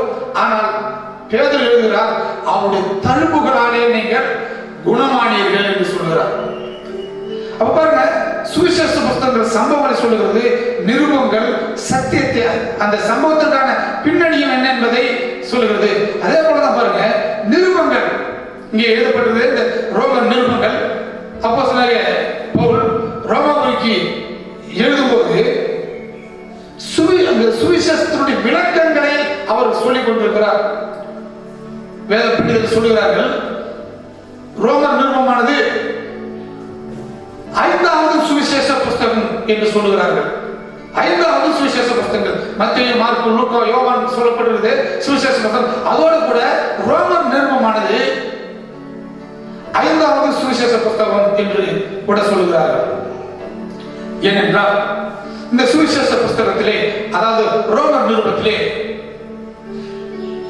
கடவுள் யார் என்பதை சொல்லுகிறது, கடவுள் மனிதனை படைத்த விதத்தை பற்றி சொல்லப்பட்டிருக்கிறது, மனிதனை ஆண்டவர் உண்டாக்கின விதங்களை சொல்லுகிறது, மனிதன் விழுந்து போன நிலைமை என்று சொல்லுகிறது, பிறகு மனிதனுடைய பாவம் என்ன, பாவ நிலைமை என்ன, பாவத்தினால் வந்த விளைவுகள் என்ன, அதற்கு கர்த்தர் செய்த பரிகாரம் என்ன, இது எல்லாவற்றையும் ரோமர் நிருபமானது தெளிவாய் மக்களுக்கு போதிக்கிறது. அதனால்தான் இந்த நிருபங்களை நாம் அதிகமாக வாசிக்க வேண்டும். நிருபங்களை நாம் அதிகமாக, புதிய ஏற்பாட்டு காலத்தில் சபைகளுக்கு எழுதப்பட்ட நிருபங்களை நாம் அதிகமாக வாசிக்க வேண்டும். அதுதான் ஏராளமான சத்தியத்தை ஆண்டவர் அதில் வைத்திருக்கிறார். இன்றைக்கு நாம் பார்க்கக்கூடிய இந்த 7 வசனங்களிலே சுவிசேஷத்தை குறித்து சொல்லியிருக்கிறார். சுவிசேஷம் என்றால் என்ன? இன்றைக்கு சுவிசேஷம் என்ற வார்த்தை அதிகமாக சொல்லப்படவில்லை. ஏனென்றால் சுவிசேஷம் என்றால் புறஜாதி மக்களுக்கு அதற்கான விளக்கம் சரியா தெரியாது, அதை புரிந்து கொள்ள முடியாது. அதனால்தான் சுவிசேஷ கூட்டங்கள் சொல்றதுக்கு பதிலாக நற்செய்தி கூட்டங்கள் அப்படி சொல்றோம். நற்செய்தி ஈஸியா புரிஞ்சுக்கணும். அப்ப சுவிசேஷம் என்றால் நற்செய்தி, நல்ல செய்தி. சுவிசேஷம் என்பது ஒரு நல்ல செய்தி. இருதயம் நொறுங்குண்டு போனவர்களுக்கு, வியாதியில இருக்கிறவர்களுக்கு, தரித்திரத்திலே இருக்கிறவர்களுக்கு, கடன் பிரச்சனையில் வாழ்ந்து கொண்டிருக்கிறவர்களுக்கு, மரண தருவாயில் போராடி கொண்டிருக்கிறவர்களுக்கு ஒரு நல்ல செய்தி சொல்லும் போது அவருடைய கவலைகள் எல்லாம் மறந்து, துயரத்தை எல்லாம் மறந்து, இந்த செய்தியானது அவருடைய காதலுக்குள்ள இருதயத்துக்குள்ள போகும்போது அவருடைய அந்த உள்ளம் துள்ளுகிறது. பார்த்தீங்களா? அதுதான் நற்செய்தி. அதுதான் நற்செய்தி. இன்றைக்கு அந்த தேவன் நமக்கு ஒரு நற்செய்தியை சொல்லுகிறார், நமக்கு ஒரு சுவிசேஷத்தை சொல்லுகிறார். என்ன என்றால், பாவியாகிய மனுஷன், பாவத்திலே இருக்கிற மனிதன், தேவனை விட்டு விலகி போன மனிதன், தேவனிடத்தில் வர முடியாத நிலையில் இருக்கிற மனிதனுக்கு ஆண்டவர் ஒரு நற்செய்தியை சொல்லுகிறார். என்னன்னா, உன் பாவங்கள் மன்னிக்கப்பட்டது, உன் வியாதியிலிருந்து நீ விடுதலை அடைவாய், உன் தரித்திரத்திலிருந்து உன்னால் மீண்டு வர முடியும் என்று ஒரு நற்செய்தியை இயேசு கிறிஸ்து இந்த புத்தகத்திலே சொல்லுகிறத பார்க்கிறோம். இதில் நம்ம சில காரியத்தை பார்க்க போறோம். இந்த 7 வசனங்களிலே, ரோமருக்கு எழுதின நிருபம் 1ஆம் அதிகாரம் முதல் 7 வசனங்களிலே 4 காரியத்தை நாம் குறிப்பாக பார்க்கின்றோம். 4 காரியங்கள். முதலாவது காரியம் என்னவென்றால், இந்த சுவிசேஷமானது, நம்ம சுவிசேஷத்தை குறித்து பார்க்கிறோம். இந்த சுவிசேஷமானது தேவனுடைய சுவிசேஷம் என்று 1ஆவது அதிகாரத்திலே 1ஆவது வசனத்தை பார்க்கிறோம். சொல்லப்படுது பாருங்க, இயேசு கிறிஸ்து ஊழியக்காரனும் அப்போஸ்தலன் ஆகும்படி அழைக்கப்பட்டவனும் தேவனுடைய சுவிசேஷத்திற்காக பிரித்தெடுக்கப்பட்டவனுமாகிய பவுல் என்று இங்க சொல்கிறார். அப்ப முதலாவது கருத்து என்னவென்றால், இந்த சுவிசேஷம் அது தேவனுடைய சுவிசேஷம். தேவனுடைய சுவிசேஷம், தேவனிடத்திலிருந்து வந்த சுவிசேஷம். சுவிசேஷம் நற்செய்தி. அப்போது தேவனிடத்தில் ஒரு நற்செய்தி தான் சுவிசேஷம் என்று இங்கே சித்தரிக்கப்படுகிறது. என்ன தேவனிடத்தில் மனிதனுக்கு வந்த செய்தி தான் என்ன? நல்ல கவனிப்போம். இன்றைக்கு உலகத்தில் அநேக மதங்கள் இருக்கிறது. ஒவ்வொரு மதங்களும் ஒவ்வொரு கருத்துக்களை சொல்லிக் கொண்டிருக்கிறார்கள். ஆனால் பரிசுத்த வேதாகமம் மனிதனுடைய பாவத்திற்கான பிராயச்சித்தத்தை இங்கு சொல்லிக் கொண்டிருக்கிறது. உலகத்தில் பார்க்கிறோம், அநேக மதங்கள்ல மனிதன் பாவம் செய்தபடினாலே அவன் பரிகாரங்களை செய்ய வேண்டும் என்று சொல்லுகிறது. அவன் சாப்பிடக்கூடாது, விரதம் இருக்க வேண்டும், அவன் காணிக்கை செலுத்த வேண்டும், அவன் மலைகளுக்கு ஏற வேண்டும், நடந்து செல்ல வேண்டும். இப்படி சரீரங்களை ஒடுக்கி, சரீரங்களை அடக்கி அவன் அநேக பரிகாரங்களை செய்வதன் மூலமாக அவனுடைய பாவங்கள் அவனுக்கு மன்னிக்கப்படும் என்று அநேக மதங்கள் உலகத்தை சொல்லிக் கொண்டிருக்கிறது. ஆனால் பரிசுத்த வேதாகமம் முற்றிலும் வித்தியாசமா இருக்கிறது. மனிதனுடைய பாவத்திற்கு பரிகாரம் மனிதன் செய்யவில்லை. மனிதனுடைய பாவத்திற்கு பரிகாரம் தேவனே மனிதனுக்கு அதை செய்தார். ஆமென். கல்வாரி சிலுவையிலே ஆண்டவர் மனிதனுக்கு செய்த பரிகாரம் என்னவென்றால், பாவம் சிந்துதல் இல்லாமல், ரத்த சிந்துதல் இல்லாமல் பாவ மன்னிப்பு உண்டாகாது. ரத்தம் சிந்துதல் இல்லாமல் மனிதனுடைய பாவத்திற்கு பரிகாரமே இல்லை. அப்படி என்றால் பாவம் செய்த மனிதன் தன்னுடைய ரத்தத்தை சிந்த முடியாது. ஏனென்றால் அந்த ரத்தம் பாவமான ரத்தம். அப்ப பாவத்துக்கு விமோசனமே கிடையாது. இந்த சூழ்நிலையில பரிசுத்தமுள்ள தேவன் மனித ரூபமாகி அவர் மனுகுலத்திற்காக தம்முடைய வெளியேறப்பட்ட பரிசுத்தமுள்ள ரத்தத்தை அவர் சிந்தி கல்வாரி சிலுவையிலே அந்த மனிதனை மீட்டெடுத்தார். அப்ப இதை நாம் பார்க்கிறோம், மனிதனுடைய பாவத்திற்கு மனிதன் பரிகாரத்தை செலுத்த முடியாது. மனிதனுடைய பாவத்திற்கு தேவனே பரிகாரம் செலுத்தினார். அதுதான் தேவனிடத்திலிருந்து வந்த சுவிசேஷம். தேவனிடத்திலிருந்து வந்த சுவிசேஷம். இதுதான் இங்கே முதலாவது வசனம் சொல்வது. அது தேவனுடைய சுவிசேஷம்.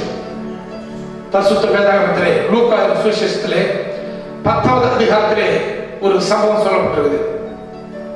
ஒரு மனிதன் எருசலேமிலிருந்து எரிகோ என்ற ஊருக்கு அவன் சென்று கொண்டிருந்தான். அவன் சென்று கொண்டிருக்கும் போது கல்லற்கையில் அந்த வழிபோக்கன் கல்லற்கையில் அகப்பட்டுக் கொண்டான். அந்த கல்லர்கள் அவனை அடித்து, அவனை துன்புறுத்தி அவனுடைய வஸ்திரங்கள் எல்லாம் முறித்துக் கொண்டு அவனை காயப்படுத்தி அவனை குற்றுயிராக விட்டு போனார்கள். அந்த நேரத்திலே அவன் உயிருக்கு போராடி கொண்டிருக்கிற நேரத்திலே தன்னுடைய வஸ்திரம் இல்லாத நிர்வாணத்திலே அவன் படுத்துக் கொண்டிருக்கிறான். உடல் எல்லாம் காயம், வஸ்திரம் இல்லைய இடத்துல உயிர் அரவன் உயிரோடு போராடி கொண்டிருக்கிற நேரத்திலே அந்த வழியாய் ஒரு ஆசாரியன் அந்த வழியாக வருகிறான். ஆசாரியன் வந்து இவனை குணமாக்குவார் அல்லது இந்த மனிதனை காப்பாற்றுவார் என்று இந்த மனிதன் எண்ணிக்கொண்டிருக்கிறார். ஆனால் அந்த ஆசாரியன் வருகிறார், இவனை பார்த்து இவனுக்கு எந்த ஒரு உதவியும் செய்யாமல் அவனை பார்த்துவிட்டு விலகி போய் விடுகிறார். ஆசாரியன் என்றால் யார்? தேவனுடைய ஊழியத்தை செய்யக்கூடிய ஒரு மனுஷன், தேவனுக்கு அடுத்த ஸ்தானத்தில் இருக்கக்கூடிய ஒரு மனுஷன். அந்த மனுஷன் இவனுக்கு உதவி செய்யவில்லை. இரண்டாவது ஒரு மனிதன் வருகிறான், லேவியன். அவனும் இவனை பார்த்து இவனுக்கு எந்த உதவியும் செய்யாமல் பக்கமாய் விலகி போய் விடுகிறான். ரெண்டு பேரும் இவனை பார்த்து விட்டு விலகி போய் விடுகிறார்கள். மூன்றாவது சமாரியன் ஒருவன் வருகிறான். சமாரியன் அவன் வந்து இவனை கண்டு மனதுருகி கிட்ட வந்து அவனுக்கு குடிக்க திராட்சை ரசமும் காயங்களுக்கு எண்ணெயும் போட்டு இவனை அந்த இடத்துல குணமாக்கி அவனை தன் வாகனத்தில் ஏற்றிக்கொண்டு ஒரு சத்திரத்துக்கு சென்று அந்த சத்திரத்தில் இருக்கிறதான வைத்தியத்தில் இவனை ஒப்பு கொடுத்து இவனை பார்த்து பராமரிக்கும்படியா சொல்லி இவனிடத்தில் 2 காசுகளை கொடுத்து இவனை விசாரித்துக்கொள், இவனை கவனித்துக்கொள், இவனை பார்த்துக்கொள், நான் போக வேண்டிய இடம் வேறொரு இடம் போய் திரும்ப வரும்போது இவனை நான் அழைத்துக் கொண்டு போகிறேன், மீதி உள்ள தொகையை நான் செலுத்திவிட்டு செல்கிறேன் என்று அந்த சமாரியன் சொல்லுகிறார். இதுல பார்க்கிறோம், திருடன் இவனிடத்திலிருந்து எல்லாவற்றையும் திருடி விட்டு போகிறான். ஆசாரியனும் லேவியனும் இவனுக்கு உதவி செய்யவில்லை, சமாரியன் இவனுக்கு உதவி செய்தார். அருமையானவர்களே, இந்த திருடனை போலதான் இந்த உலகம். நம்மிடத்திலிருந்து எல்லாம் எடுத்துக் கொண்டு போய் விடுவோம், நம்மிடத்தில் எல்லாம் பறிகொடுத்து விடுவோம். ஆனால் ஒருவேளை நம்முடைய மதமும் நம்முடைய நம்பிக்கை நம்மை காப்பாற்றும் என்று நாம் எண்ணிக்கொண்டிருக்கிற வேளையில அதுவும் அந்த ஆசாரியனை போலும் லேவியனை போலும் நம்ம ஒன்றும் செய்யாம போய்விடும். யார் இந்த மனிதனை காப்பாற்றினது என்றால் அந்த சமாரியன். அந்த சமாரியன் யாருக்கு அடையாளமாக இருக்கிறார் என்றால் இயேசு கிறிஸ்துவுக்கு. அவர்தான் மனிதனுடைய அவல நிலையை கண்டு, மனிதன் உயிருக்கு போராடி கொண்டிருக்கிற நிலையை கண்டு மனிதன் இந்த நிலையிலிருந்து எழுத வேண்டும் என்று சொல்லி அவனுக்கு எண்ணெயும் திராட்சரசம் வார்த்தது போல இயேசு கிறிஸ்து நமக்காக கல்வாரி சிலுவையிலே ரத்தத்தை சிந்தி நம்மை மரித்து போயிருந்து நம்மை உயிரோடு எழுப்பினார். ரோமர் 2ஆம் அதிகாரத்தில் சொல்லப்படுது, அக்கிரமங்களாலும் பாவங்களாலும் மரித்துள்ளாய் இருந்த நம்மை அவர் உயிர்ப்பித்தார் என்று. இதுதான் தேவனுடைய சுவிசேஷம். இதுதான் தேவனுடைய சுவிசேஷம். தேவனுடைய சுவிசேஷம் என்றால் இதுதான். தேவனே மனுஷனுக்கு பரிகாரம் செய்தார், தேவனே மனிதனுக்கு எல்லா கிரியைகளும் செய்தார். மனுஷனுடைய கிரியைகள் அவனுடைய பாவங்களை போக்குவதற்கு போதாது, தகுதியற்றவனாக இருக்கிறான். தேவன் மனிதனுடைய பாவங்களை மன்னித்தார். இதுதான் சுவிசேஷம், தேவனுடைய சுவிசேஷம். இரண்டாவது காரியம் என்னவென்றால் 4வது வசனத்தில் பார்க்கிறோம், இது வாக்குத்தத்தம் பண்ணப்பட்ட சுவிசேஷம். இது வாக்குத்தத்தம் பண்ணப்பட்ட சுவிசேஷம். முதலாவது பார்ப்போம் தேவனுடைய வந்த சுவிசேஷம். இரண்டாவது 4வது வசனம் சொல்லப்படுது, இயேசு கிறிஸ்துவை குறித்து தேவன் தம்முடைய தீர்க்கதரிசியின் மூலமாய் பரிசுத்த வேதாகமத்திலே முன்னே தம்முடைய சுவிசேஷத்தை பற்றி வாக்குத்தத்தம் பண்ணினபடி கர்த்தராகிய இயேசு கிறிஸ்துவானவர் என்று சொல்லப்பட்டிருக்கிறது. வாக்குத்தத்தம் என்றால் என்ன? வாக்குத்தத்தம் என்றால் என்ன? பாருங்க, இன்றைக்கு எவ்வளவோ வாக்குறுதிகளை சொல்லிக் கொண்டிருக்கிறார்கள். அது மனுஷன் சொல்லுகிறதான வாக்குகள், ஒருவேளை அது நிறைவேறாமல் போகலாம். ஆனால் ஆண்டவருடைய வாக்கு ஒரு நாளும் மாறாது. வேதம் சொல்லுகிறது, அவர் வாக்கு மாறாதவர் என்று. அவர் பொய் சொல்ல மனுபுத்திரன் நல்லவர், அவர் பொய் கூறியாத தேவன் என்று வேதம் சொல்லுவது. ஏனென்றால் அவர் சொன்ன வார்த்தையிலே, நல்லா கவனிப்போம், அவர் சொன்ன வார்த்தையிலே அதை நிலைநிற்கக்கூடிய ஆண்டவர். அப்ப இந்த சுவிசேஷமானது மனித மனிதனுடைய பாவத்துக்கு பிராயச்சித்தம் செய்யக்கூடிய இந்த காரியமானது 2000 ஆண்டுகளுக்கு முன்பதாகவே, இயேசு கிறிஸ்து இந்த உலகத்தில் வருவதற்கு முன்பதாகவே அது வாக்குத்தத்தமாய் உலகத்தில் உள்ள ஜனங்களுக்கு அறிவிக்கப்பட்ட ஒரு சுவிசேஷம். வாக்குத்தத்தமாக சொல்லப்பட்டது. இது எப்பொழுது சொல்லப்படுது?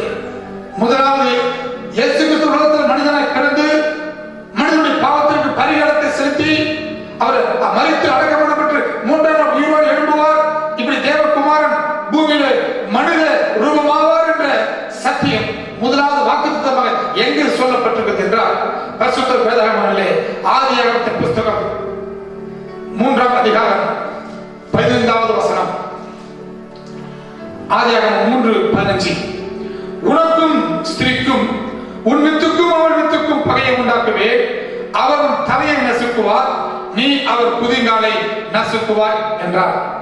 இதுதான் முதல் இயேசு கிறிஸ்து மனிதனாக வருவார் என்கிறதான ஒரு சத்தியத்தை பரிசுத்த வேதாகமத்திலே முதலாய் சொல்லப்பட்ட ஒரு வாக்குறுதி, வாக்குத்தத்தம் இதுதான். என்ன சொல்றாரு பாருங்க.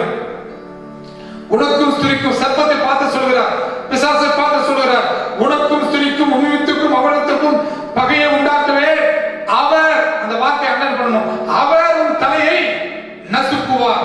அவர் உன் தலையை நசுக்குவார் என்றால் அந்த அவர் யார் என்றால் அவர் தான் ஆண்டவராகிய இயேசு கிறிஸ்து. அவர் பிசாசின் தலையை நசுக்குவார் என்றால் என்ன அர்த்தம் என்றால், பிசாசின் மீது இருக்கிறதான அதிகாரத்தை, பிசாசின் மீது இருக்கிற வல்லமையை அவர் உரித்துக் கொள்வார், எடுத்துக் கொள்வார் என்பதான விளக்கம். கல்வாரி சிலுவையில் இதுதான் நடந்தது. கல்வாரி சிலுவையிலே இயேசு கிறிஸ்து என்ன செய்தார் என்றால்,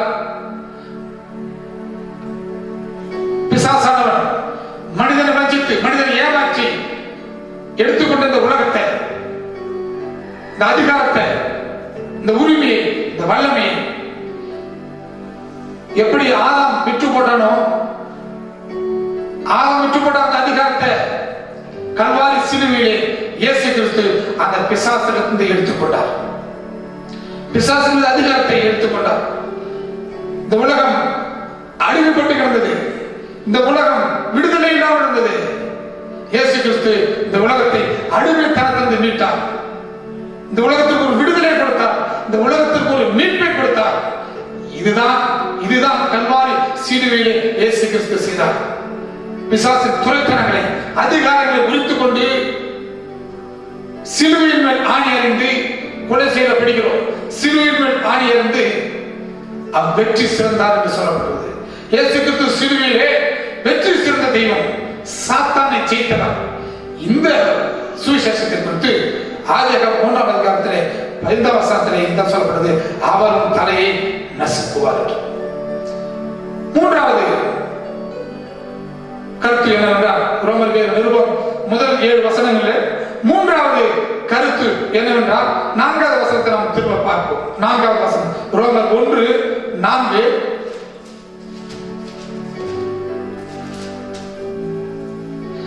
இயேசு கிறிஸ்துவை குறித்து தேவன் தம்முடைய தீர்க்கதரிசியின் மூலமாய் பரிசுத்த வேதாகமத்திலே முன்னே தம்முடைய சுவிசேஷத்தை பற்றி வாக்குத்தத்தம் பண்ணினபடி கர்த்தராகிய இயேசு கிறிஸ்துவானவர் என்று சொல்லப்பட்டிருக்கிறது.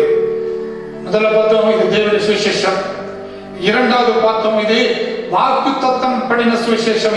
இது இதோ திடீர்னு வந்த சுவிசேஷம் அல்லங்க, இயேசு திடீர்னு தோன்றினார் அல்ல. இது இயேசு கிறிஸ்து உலகத்திற்கு வருவதற்கு பல நூற்றாண்டுகளுக்கு முன்பதாகவே இது வாக்குத்தத்தமாய் சொல்லப்பட்ட சுவிசேஷம். மூன்றாவது இது தீர்க்கதரிசி மூலமாய் சொல்லப்பட்ட சுவிசேஷம்.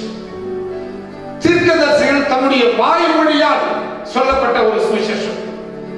இதனால இந்த சுவிசேஷமானது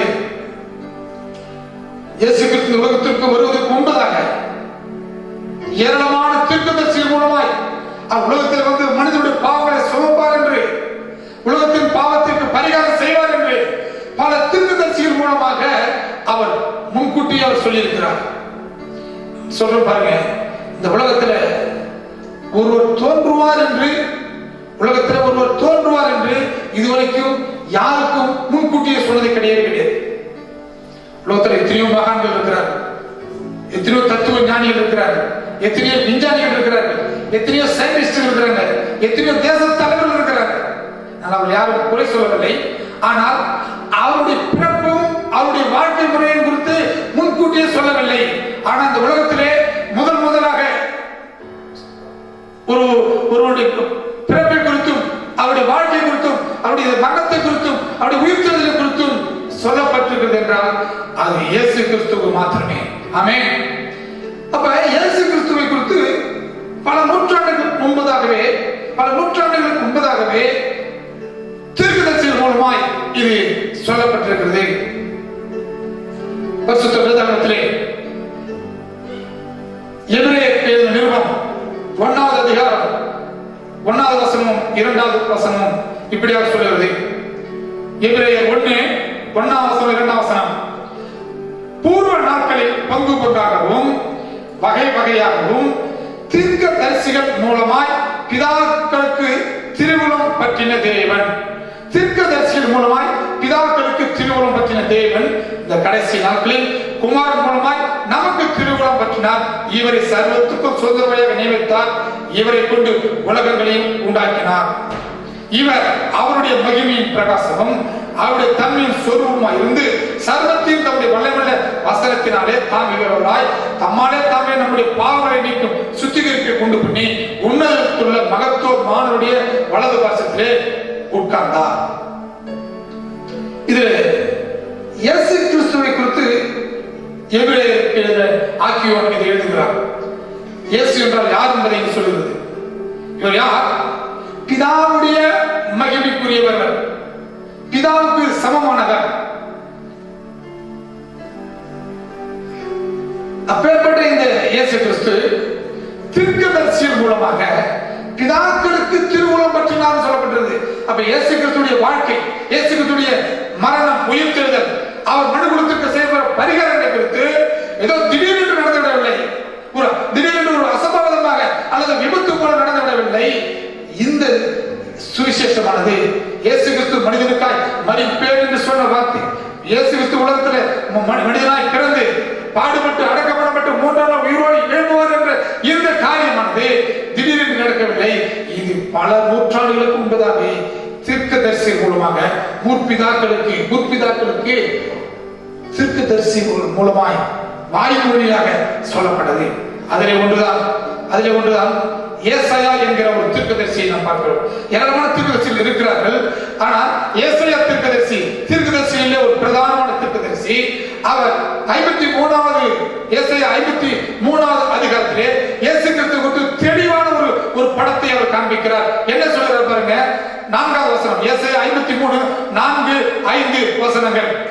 மெய்யாகவே அவர் நம்முடைய பாடுகளை ஏற்றுக்கொண்டு நம்முடைய துக்கங்களை சுமந்தார். நாமோ அவர் தேவனால் அடிபட்டு பாதிக்கப்பட்டு சிறுமைப்பட்டவர் என்று எண்ணினோம்.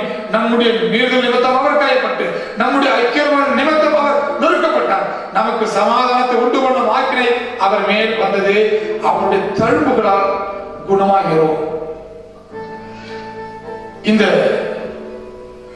53வது அதிகாரம், 54வது அதிகாரம் இதெல்லாம் வச்சு பார்த்தோம்னாக்க ஏசாயா தீர்க்கதரிசி இயேசு கிறிஸ்துவுக்கு பிறகு வந்தவர் அல்ல, இயேசு கிறிஸ்துவ கூட வாழ்ந்தவர் அல்ல, இயேசு கிறிஸ்துவுக்கு முன்பு பல நூற்றாண்டுகளுக்கு முன்பதாக பிறந்தவர். அவர் இயேசு கிறிஸ்து இந்த உலகத்தில் எப்படி பாடு அனுபவிக்க போகிறார் என்ற ஒரு காரியத்தை தீர்க்க தரிசனமாக அவர் சொல்லுகிறார். இயேசு மனிதனுடைய பாடுகளை ஏற்றுக்கொண்டார், மனிதனுடைய துக்கங்களை சுமந்தார், மனிதனுடைய பாவங்களை சுமந்தார், மனிதனுடைய தரித்திரத்தை சுமந்தார், மனிதனுடைய ஏழைத்தனத்தை சுமந்தார். அவருடைய சரீரத்தில் தழும்புகள் உண்டானது, மனுஷனால் புறக்கணிக்கப்பட்டார், பாடு அனுபவித்தார். இந்த எல்லா காரியத்தையும் ஏசாயா முன்கூட்டியே தீர்க்க தரிசனமாக பரிசுத்த வேதாகமத்திலே சொல்லப்பட்டிருக்கிறார். இதுதான் நம்ம புதிய ஏற்பாட்டில் பார்க்கிறோம். இயேசு கிறிஸ்து மத்தேயு, மார்க்கு, லூக்கா, யோவான் நம்ம பார்க்கிறோமே. இயேசு எப்படி புறக்கணிக்கப்பட்டவராக, பாடு அனுபவிக்கக்கூடியவராக, துக்கம் நிறைந்தவராக அவர் எப்படி வாழ்ந்தார் என்பதெல்லாம் பார்க்கிறோம். அப்ப மூன்றாவது காரியம், இது தீர்க்கதரிசிகள் மூலமாய் வாய்மொழியாய் வந்த சுவிசேஷம். முதலாவது இது தேவனிடத்தில் வந்த சுவிசேஷம், இரண்டாவது இது வாக்குத்தத்தம் பண்ணப்பட்ட சுவிசேஷம், மூன்றாவது தீர்க்கதரிசிகள் மூலமாக வந்த சுவிசேஷம், இறுதியாக நான்காவது இந்த சுவிசேஷமானது பரிசுத்த வேதாகமத்தில் எழுதப்பட்டு கொடுக்கப்பட்ட சுவிசேஷம். சுவிசேஷம் இயேசு கிறிஸ்து மனிதனுக்காக பாடுபட்டு அடக்கம் பண்ணப்பட்டு மரித்து அடக்கம் பண்ணப்பட்டு 3ஆம் நாள் உயிரோடு எழும்புவார் என்ற இந்த சுவிசேஷமானது வாக்குத்தத்தமாக, அதாவது தேவனிடத்தில் வந்தது, வாக்குத்தத்தமாக சொல்லப்பட்டது, தீர்க்கதரிசி மூலமாய் அது சொல்லப்பட்டது. 4வது, இது பரிசுத்த வேதாகமங்களில் எழுதப்பட்ட எழுத்தின் வடிவிலே வந்த சுவிசேஷம். இது எழுத்தின் வடிவிலே வந்த சுவிசேஷம். நம்ம கையில் இருக்க இந்த பரிசுத்த வேதாகமம் இது தேவனால் எழுதப்பட்ட ஒரு புஸ்தகம். இது தேவனால் எழுதப்பட்ட ஒரு புஸ்தகம். இது ஒருவேளை இந்த புஸ்தகத்தை எழுதுவது 40 ஆசிரியர்கள் எழுதியிருக்கிறார்கள். ஆனால் 40 ஆசிரியர்களும் தன்னுடைய சுயத்தால் எழுதவில்லை, தன்னுடைய புத்தியை எழுதவில்லை, தன்னுடைய சுய எண்ணங்களை எழுதவில்லை, தன்னுடைய சுய கருத்துக்களை அவர்கள் எழுதவில்லை. இவர்களை எழுத வைத்தது பரிசுத்த ஆவியானவர். ஆமென். பரிசுத்த ஆவியானவர் இந்த 40 ஆசிரியர்களையும் ஒன்று சேர ஏகோபித்த கருத்துக்களை எழுதும்படியாக தேவனே எழுதினார். தேவனே எழுதினார். பாருங்க, இந்த 40 ஆசிரியர்கள் இந்த புத்தகத்தை எழுதினார். 40 பேர் பார்த்தீங்கன்னா வேற வேற நாட்டை சேர்ந்தவர்கள், வேறு வேறு மதத்தை சேர்ந்தவர்கள், வேறு வேறு ஜாதியை சேர்ந்தவர்கள். சிலர் ராஜாக்களாக இருந்திருக்கிறார்கள், சிலர் டாக்டராக இருந்திருக்கிறார்கள், சிலர் பாடபத்திரக்காரராக இருந்திருக்கிறார்கள், சிலர் அடிமைகளாக இருந்திருக்கிறார்கள். இப்படி பல சூழ்நிலைகளிலே பல நிலைகளிலே இந்த 40 பேரும் இந்த வேதாகமத்தை எழுதினார்கள் என்றால் இது மனிதனுடைய சுய கருத்துக்களிலே ஒன்று கூட இடவில்லை. இது முழுக்க முழுக்க பரிசுத்த ஆவியானவர் பரிசுத்த மனுஷர்களை கொண்டு ஏவி எழுதின புத்தகம். இதுதான் 2 தீமோத்தேயு 3வது அதிகாரம் 16-17 வசனங்களில் சொல்லப்பட்டது. 2 தீமோத்தேயு 3வது அதிகாரம் 16-17 வசனங்கள். வேத வாக்கியங்கள் எல்லாம் தேவ ஆவியினாலே அருளப்பட்டிருக்கிறது. தேவனுடைய மனுஷன் தெரிந்தவனாகவும் எந்த நற்கிரியை செய்ய தகுதியுள்ளவனாகவும் இருக்கும்படியாக அவைகள் உபதேசத்திற்கும் கடிந்து கொள்வதற்கும் சீர்திருத்தத்திற்கும் நீதியை படிப்பதற்கும் பிரயோஜனம் உடையதாக இருக்கிறது. இதில் நாம் கூட்டிட்டு கொள்ள வேண்டிய வசனம் எதுவென்றால் 16வது வசனம் சொல்லப்பட்டது. வேத வாக்கியங்கள் எல்லாம் தேவ ஆவியினாலே அருளப்பட்டிருக்கிறது. சொல்லமா, வேத வாக்கியங்கள் எல்லாம் தேவனுடைய ஆவியினாலே அருளப்பட்டு எழுதப்பட்டது. நம்ம கையில் இருக்கிறது பரிசுத்த வேதாகமம் மனுஷனுடைய நடையில் எழுதப்பட்டதல்ல. இது முழுக்க முழுக்க முழுக்க முழுக்க பரிசுத்த ஆவியானவர் ஆட்கொள்ளப்பட்டு எழுதினார்கள். பரிசுத்த ஆவியானவர் துணையை கொண்டு எழுதினார். இவர் எல்லாரும் ஒரே கருத்தை சொல்கிறார்கள். நீங்கள் ஆதாரத்திலிருந்து நீங்க வெளிப்படுத்த வரைக்கும் நீங்கள் பார்த்தீர்கள் என்றால் இவர் எல்லாரும் இந்த 40 ஆசிரியர்கள் 66 புத்தகங்கள். இந்த எல்லா ஆசிரியர்களும் எல்லா புத்தகங்களும் ஒரே கருத்தை சொல்லுகிறார்கள். யார் என்ன கருத்து என்றால் இயேசு கிறிஸ்து மனிதனுக்கு பரிகாரத்தை செய்தார்.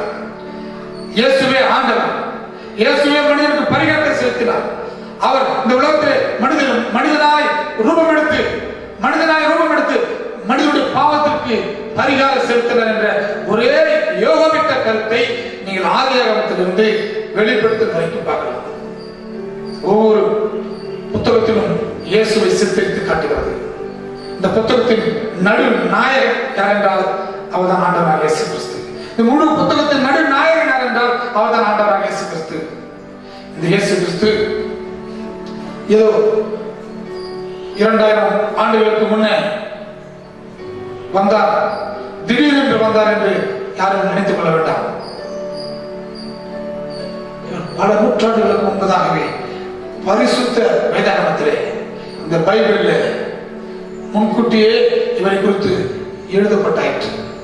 எழுதப்பட்டது அப்படியே 2000 ஆண்டுகளுக்கு முன்பதாக நிறைவேறியது. முன்கூட்டியே எழுதப்பட்ட வார்த்தைகள் எல்லாம் இயேசு கிறிஸ்துவின் வாழ்க்கையில் அப்படியே நிறைவேறிட்டு. உதாரணத்துக்கு ஒரு வசனத்தை நாம் பார்ப்போம். 1 கொரிந்தியர் 15வது அதிகாரத்தை திருப்பிக் கொள்வோம். 1 கொரிந்தியர் 15வது அதிகாரம் 3வது வசனமும் 4வது வசனமும். நாம் அடைந்ததும் உங்களுக்கு பிரதானமாய் ஒப்புவித்ததும் என்னவென்றால் கிறிஸ்துவானவர் நமது பாவங்களுக்காக மரித்து அடக்கம் பண்ணப்பட்டு வேத வாக்கியின்படி 3ஆம் நாளில் உயிர்த்தெழுந்தார். நல்ல கவனிப்போம். சுவிசேஷம் என்றால் என்ன? நீங்க சுவிசேஷம் என்றால் எதையோ சொல்லிக் கொண்டிருக்கிறார்கள். சுவிசேஷம் என்றால் எதையோ சொல்லிக் கொண்டிருக்கிறார்கள். சுவிசேஷம் என்பது நான் என்ன செய்தேன் என்பது அல்லங்க. நான் கடவுளுக்கு என்ன செய்தேன் என்பது அல்ல. சுவிசேஷம் என்பது கடவுள் எனக்கு என்ன செய்தார் என்பதுதான் சுவிசேஷம். அல்லேலூயா. கடவுள் எனக்கு என்ன செய்தார் அதுதான் சுவிசேஷம். கடவுள் எனக்கு என்ன செய்தார்? நான் பாவியா இருந்தேன், என்னை தேடி வந்தார். நான் பாவியா இருந்தேன், எனக்காக ரத்தம் சிந்தினார். நான் வியாதிகளோட இருந்தேன், என்னை சுகமாக்கினார். நான் அக்கிரமக்காரனா இருந்தேன், நான் அக்கிரமத்தை மன்னித்தார். நான் வறுமையில இருந்தேன், என்னை செழிப்பாக்கினார். இதுதான் சுவிசேஷம். கர்த்தர் எனக்கு என்ன செய்தார் என்பதுதான் சுவிசேஷம். இங்கதான் அதுதான் அப்போஸ்தலன் பவுல் சொல்றாரு.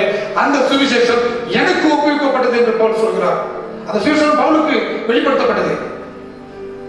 சுவிசேஷம் பவுலுக்கு வெளிப்படுத்தப்பட்டது. என்ன சொல்றாரு? நான் அடைந்ததும் எனக்கு பிரதானமாக ஒப்புவிக்கப்பட்டதும் சொல்லப்படுது. அப்படின்னா என்ன? பவுலுக்கு தேவன் இந்த சுவிசேஷத்தை குறித்து பிரசங்கிக்கும்படியாக சொல்லும்படியாக அவரிடத்துல இந்த பொறுப்பு ஒப்பு கொடுக்கப்பட்டது. அது என்ன சுவிசேஷமா? அது என்னமா? அது என்னவென்றால் கிறிஸ்துவானவர் வேத வாக்கியின்படி அது பாவங்களுக்காக மரித்து அடக்கம் பண்ணப்பட்டு வேத வாக்கியம் 3ஆம் நாள் உயிர்த்தெழுந்தார். அப்ப என்ன? கிறிஸ்துவானவர் நம்முடைய பாவங்களுக்காக மரித்தாரே, அடக்கம் பண்ணப்பட்டாரே, உயிர்த்தெழுந்தார். சொல்லமா? கிறிஸ்துவானவர் பாவங்களுக்காக மரித்தார்,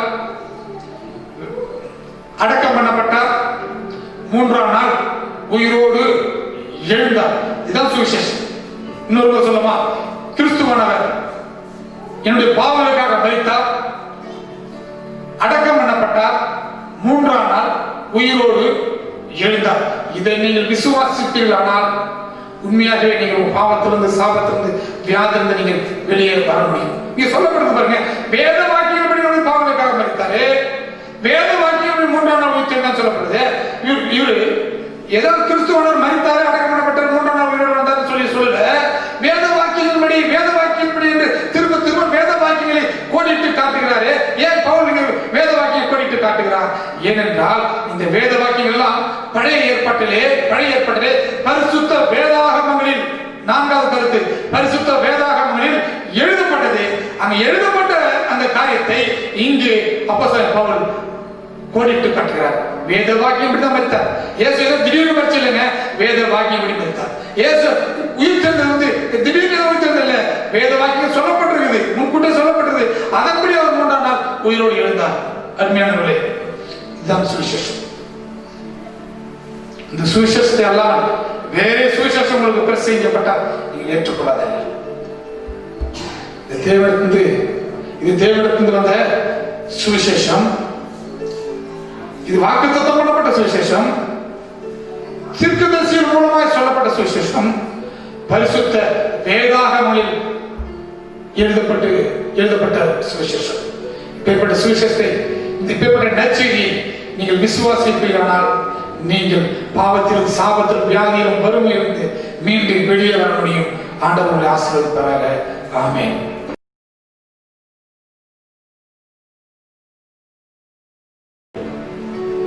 ஆண்டவரே, இந்த நாளிலே உடைய சமூகத்தில் வரவும், உம்மை துதிக்கவும், உம்மை பாடவும், கீர்த்தனமும் கத்தரைகளுக்கு பாராட்டினை கிருபைக்காக நன்றியானவர். பாடலுக்காய் ஸ்தோத்திரம், ஆராதனை புதியலுக்காக உமக்கு நன்றியானவர். வசனத்தின் மூலம் கத்தரைகளோடு பேசினீரே, உமக்கு கொடாப்படி ஸ்தோத்திரமானவர். இப்பொழுது ஆண்டவரே, இந்த புரோகிராமை ஆண்டவரை பார்த்து கொண்டிருக்கிற ஒவ்வொரு நபருக்காக நாங்கள் செபிக்கிறோம். ஆண்டவரை என்னென்ன விண்ணப்பங்களோடு, வேண்டுதல்களோடு ஆண்டவரை மனபாரத்தோடு வந்திருக்கிறார்கள் ஒவ்வொருக்காய் நாங்கள் செபிக்கிறோம். இயேசுவின் ரத்தம் ஜெயம். அல்லேலூயா. கர்த்தர் அவர்களுக்கு பரிபூர்ண சுகத்தை தாங்க, பலனை தாங்கப்பா. பயப்படாதே, உன் வேண்டுதல் கேட்கப்பட்டது என்று சொல்கிறேன். ஆண்டவரை அதன்படி பிள்ளைகளுடைய விண்ணப்பங்களுக்கு கர்த்தர் நீ பதிலை கொடுத்தபடியா நன்றி. கண்ணீரை மாற்றினபடியா நன்றி சுவாமி. அப்பா சோதரம் பேசுகிற தாசனை வல்லமையாய் பயன்படுத்துவீராக. முக்கியமானவரே சுதரையா, இந்த வாரம் முழுதும் எங்களை கத்தர் ஆசீர்வதிக்கணும். என்னுடைய தேவைகளாக கத்தர் குறைவுகளாக நிறைவாக சந்தோஷத்தை தாங்க, சமாதானத்தை தாங்க. உமக்கு சித்தம் இல்லாம எங்கேயும் போகாதபடி கர்த்தர் எங்களை நீர் பாதுகாத்துக் கொள்ளும்படியாக நாங்கள் செபிக்கிறோம். தேசத்தை ஆண்டவரே சுதந்திரம் பாதுகாத்துக் கொள்ளுங்க. சீக்கிரத்திலே இந்த ஆண்டவரே கொரோனா என்ற தொற்று நோயிலிருந்து கர்த்தர் ஒவ்வொருவரையும் விடுவிக்கும்படியாக நாங்கள் செபிக்கிறேன். ஆண்டவரே, நானே உன் பரிகாரியாக கர்த்தர் என்று சொன்னேன். ஆண்டவரே தொடுங்க, ஆண்டவரே சுகப்படுத்துங்க. சுதந்திரமாய் நாங்கள் போக ஆண்டவரே எல்லா காரியங்களையும் செய்ய கர்த்தர் கிருபை தாரும். சீக்கிரத்தில் ஆண்டவரே ஆலயம் திறக்கப்பட நாங்கள் எல்லாம் ஒன்று கூடியும் ஆராதிக்க கர்த்தரை கிருபை தருவீரா. அப்படியே செய்தபடியாக நன்றி. எல்லா துதியும் கனமும் மகிமை உமைக்கே நாங்கள் செலுத்துகிறோம். இயேசுவின் மூலம் ஜெபிக்கிற நல்ல பிதாவே, ஆமென். என் ஆத்மாவே கர்த்தரை ஸ்தோத்திரி, என் உள்ளமே பரிசுத்த நாமத்தை ஸ்தோத்திரி. ஆத்மாவே கர்த்தரை ஸ்தோத்திரி, கர்த்தர் செய்த சகல உபகாரங்களையும் மறவாதே. ஆமென். நம்முடைய கர்த்தராகிய இயேசு கிறிஸ்துவின் கிருபையும் பிதாவாகிய தேவனுடைய அன்பும் பரிசுத்த ஆவியானவருடைய அன்யோன்ய ஐக்கியமும் இப்பொழுதும் எப்பொழுதும் சதா காலங்களிலும் நம் அனைவரும் கூட இருப்பதாக. ஆமென். Praise the Lord. Praise. Thank you. கர்த்தர் உங்களை ஆசீர்வதிப்பாராக. Thank you. God bless you.